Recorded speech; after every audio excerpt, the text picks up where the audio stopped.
2026 FIFA বিশ্বকাপে বড় ধরনের বিতর্কের জন্ম দিয়েছে ইরান মিশর ম্যাচকে কেন্দ্র করে এলজিবিটিকিউ প্লাস প্রাইড উদযাপন। ইরান ও মিশর দুই দেশই যেখানে সমকামিতার বিষয়ে কঠোর অবস্থানে, সেখানে ২৬ জুন সিয়াটেলের লুমেন ফিল্ডে অনুষ্ঠিত এই ম্যাচে আয়োজকদের পক্ষ থেকে প্রাইড থিমযুক্ত আয়োজনের ঘোষণা আসে। মিশর আনুষ্ঠানিক চিঠি দিয়ে ফিফাকে জানায় এ ধরনের উদযাপন তাদের সাংস্কৃতিক ও ধর্মীয় মূল্যবোধের বিরুদ্ধে। ইজিপ্ট ফুটবল অ্যাসোসিয়েশন ফিফাকে অনুরোধ করেছে ম্যাচ চলাকালে এলজিবিটিকিউ সম্পর্কিত যে কোনো কার্যক্রম বাতিল করতে। ইরানও একইভাবে বলেছে ম্যাচটি যেন শুধু ফুটবলেই সীমাবদ্ধ থাকে। সিয়াটেল কর্তৃপক্ষ জানিয়েছে এই প্রাইড ম্যাচ নির্ধারিত হয় বিশ্বকাপের ড্রয়ের আগেই।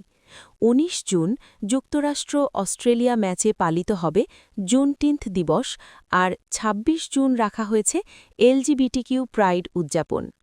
কাকতালীয়ভাবে এই দিনেই পড়েছে ইরান মিশর ম্যাচ।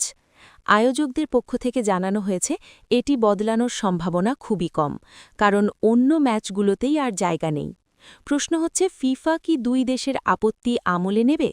২০২২ কাতার বিশ্বকাপেও এলজিবিটিকিউ প্রতীক নিয়ে বিতর্ক হয়েছিল। এবারও বিষয়টি বিশ্বব্যাপী আলোচনায়।